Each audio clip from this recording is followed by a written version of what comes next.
तो हेलो दोस्तों, कैसे हैं आप लोग। मैं आशा करता हूं कि आप सभी लोग अच्छे होंगे।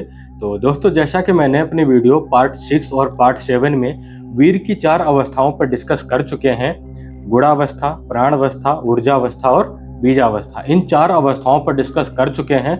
और पार्ट 7 में मैंने बात की थी कि जो मनुष्य अपने वीर की प्रथम अवस्था मतलब गुणा अवस्था से लेकर के वीर की 4th अवस्था तक मतलब बीजावस्था तक की अपने वीर का अगर रक्षण करता है, उसको दीर्घ काल तक की सुखलित नहीं होने देता है, मतलब उसको वेस्ट नहीं होने देता है, तो वो मनुष्य जीते जी अमृत का पान करता है।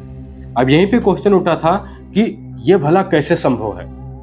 तो अगर बात करें दोस्तों, तो ये संभव है क्योंकि जब कोई मनुष्य बीजा अवस्था में अपने वीर का रक्षण करता है दीर्घ काल तक कि वो वेस्ट नहीं होने देता है, तो वह वीर परिपक्व हो करके ऊर्ध्व दिशा में प्रवाहित होने लगता है और मनुष्य के मस्तिष्क के ब्रह्मारंध्र की ओर प्रवेश कर वह अमृत के रूप में परिवर्तित हो जाता है। और यह वही अमृत की बात कर रहे हैं जिस अमृत के पान से बड़े बड़े ऋषि मुनि तपस्वी बिना कुछ खाए पिए वर्षों तक की तपस्या करते रहते थे और फिर भी जीवित रहते थे। और इस अमृत का पान हठ योग की अनेक क्रियाओं की सहायता से किया जाता है, जो कि एक साधारण मनुष्य के लिए अत्यंत ही कठिन है।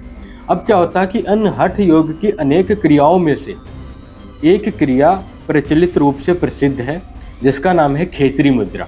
अब यहाँ पर समझना है कि खेचरी मुद्रा क्रिया कैसे की जाती है। तो खेचरी मुद्रा क्रिया में क्या करते हैं, साधक अपने जीभ के तलवे की चमड़ी को काट करके, किस चीज को, ये इसको काट करके जीभ को प्रतिदिन खींच करके लंबा करने की कोशिश करते हैं।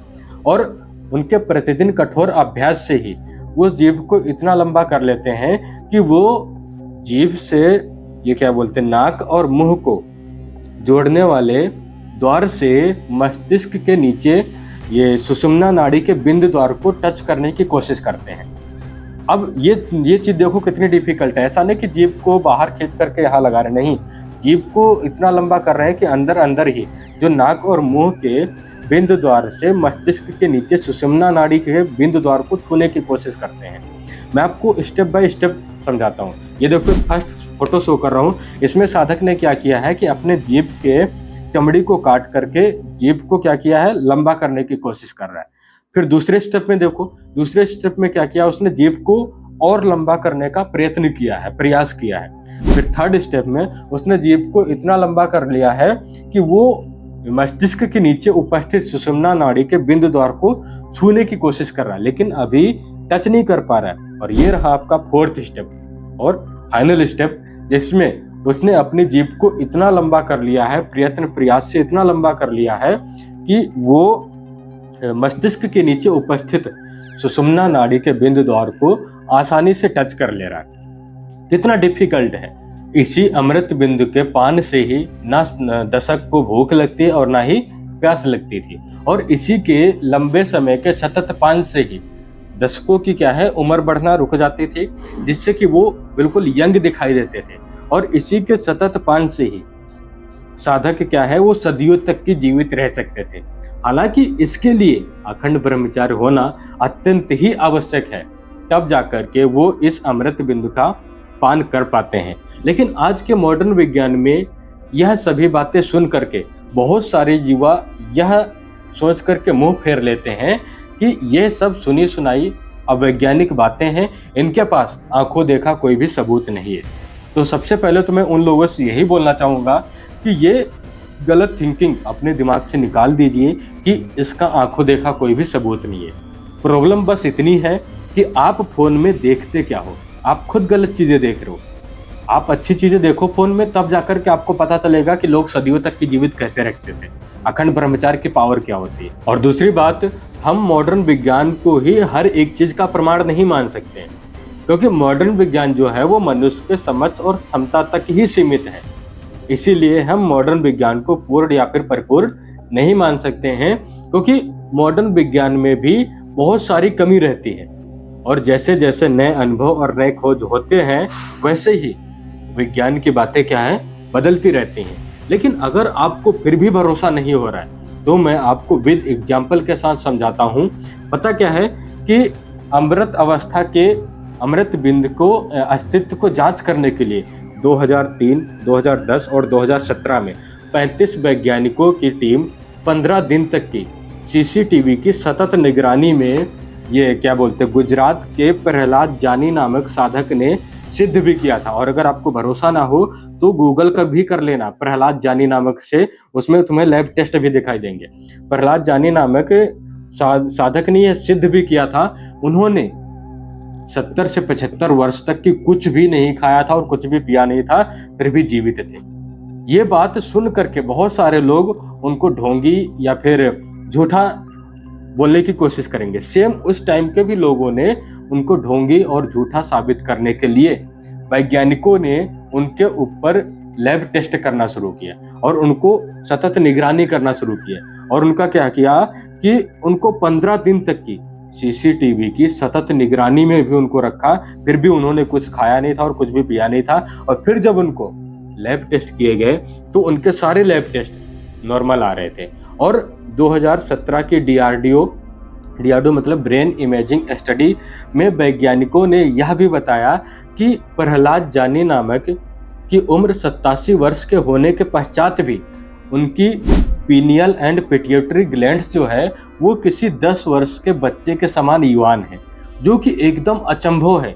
यह सुनकर के सारे वैज्ञानिक अचंभित हो गए और फिर वो उन प्रहलाद जानी नामक साधक से हार मान करके उन पर लैब टेस्ट करना बंद कर दिया। और कुछ वर्ष पहले वो देश विदेश के न्यूज़पेपरों एंड न्यूज़ चैनलों में इस टेस्ट के जरिए वो प्रचलित भी हो गए थे। और ये सारे लैब टेस्ट आज भी सार्वजनिक रूप से क्या है उपलब्ध हैं देखने के लिए, और आज तक कोई भी उनको झूठा या फिर ढोंगी साबित नहीं कर पाया है। कहने का मतलब ये है कि हमारे शास्त्रों में बताई गई सारी बातें वो संपूर्ण रूप से क्या है सार्थक है, मतलब सत्य हैं।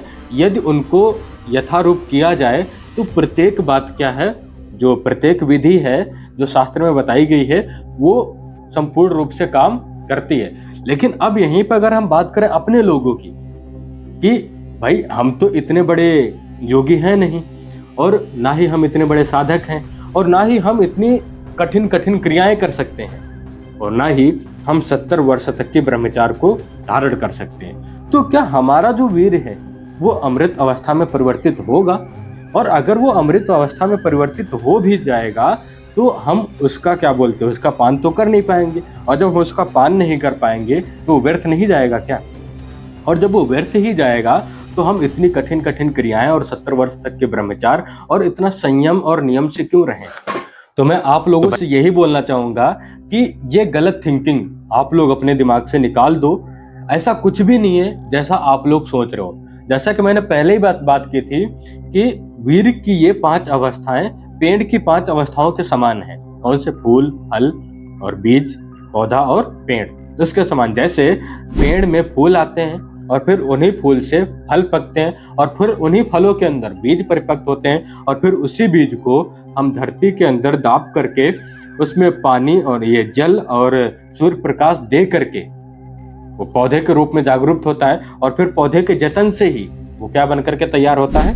पेड़ बन करके तैयार होता है। और फिर उसी पेड़ पर दोबारा फिर से क्या आते हैं? फूल आते हैं। तो ये ऐसे ही प्रक्रिया चलती रहती है। सेम वैसे ही जब आपका वीर सारी अवस्थाओं से हो करके वो वीर की लास्ट अमृत अवस्था से गुजरता है तो वही वीर दोबारा पुनः वीर की प्रथम अवस्था मतलब गुड़ा अवस्था में परिवर्तित हो जाता है। और वो परिवर्तित हो करके मनुष्य के अंदर शौर्य, साहस, उत्साह, निडरता, दृढ़ता, त्याग, तप, इच्छा शक्ति, संकल्प शक्ति, दृढ़ संकल्प, तप शक्ति आदि चीजें क्या करता है? भरता है। और प्राण शक्ति भी भरता है। और साथ में ही दिमाग को, जो उसका मस्तिष्क होता है, उसको पोषण दे करके आपकी ध्यान शक्ति, संकल्प शक्ति और याद शक्ति, इन सारी चीजों को बढ़ाता है। लेकिन एक बात याद रखना, ये सारे फायदे सात्विक वीर से ही मिलते हैं, ना कि राजसिक वीर से और ना ही तामसिक वीर से। अब यहीं पे एक और क्वेश्चन उठता है कि अब ये राजसिक वीर, तामसिक वीर और सात्विक वीर क्या है? अभी तक की तो हम वीर की 5 अवस्थाओं पर डिस्कस कर रहे थे। कौन कौन सी? गुणावस्था, प्राणावस्था, ऊर्जावस्था, बीजावस्था और अमृत अवस्था। तो अगर हम इनकी बात करें तो ये वीर की 5 अवस्थाएं थी। लेकिन ये वीर की 3 स्वभाव हैं। कौन कौन से? राजसिक वीर, तामसिक वीर और सात्विक वीर। तो सात्विक वीर क्या होता है? सात्विक वीर जो है वो आत्मा से आया वीर जो गुण स्वरूप वीर बनता है, और राजसिक वीर वो भोजन से आया वीर प्राण स्वरूप वीर बनता है, और ये तामसिक वीर जो है वो रसायनों से आया वीर वो ऊर्जा स्वरूप वीर बनता है। तो ये 3 प्रकार के स्वभाव होते हैं वीर के। तो दोस्तों वीर के इन तीनों स्वभाव पर हम बात करेंगे नेक्स्ट पार्ट में, और हर एक पार्ट में एक एक स्वभाव को डिफाइन करेंगे। जैसा कि आप पार्ट 8 देख रहे हो, तो पार्ट 9 में हम वीर के ये सात्विक वीर पर हम बात करेंगे, और इसी प्रकार पार्ट 10 और 11 में हम राजसिक और तामसिक वीर पर डिस्कस करेंगे। बाकी दोस्तों अगर वीडियो अच्छी लगी हो तो लाइक करें और अपने दोस्तों तक की शेयर करें, और अगर आप लोग चैनल पर पहली बार आए हो तो हमारे चैनल को सब्सक्राइब कर लें, जिससे कि इसी प्रकार से ब्रह्मचार्य से रिलेटेड जुड़ी हुई हर एक वीडियो का नोटिफिकेशन आपको मिलता रहेगा। बाकी मिलते हैं नेक्स्ट वीडियो में, और तब तक के लिए अपना कीमती समय खुद के ऊपर वेस्ट करो, किसी भी फालतू जगह पे मत वेस्ट करो, फालतू चीजों पे मत वेस्ट करो, और फालतू बंदे पे मत वेस्ट करो, क्योंकि ये जो समय है ये कभी भी वापस नहीं आता है।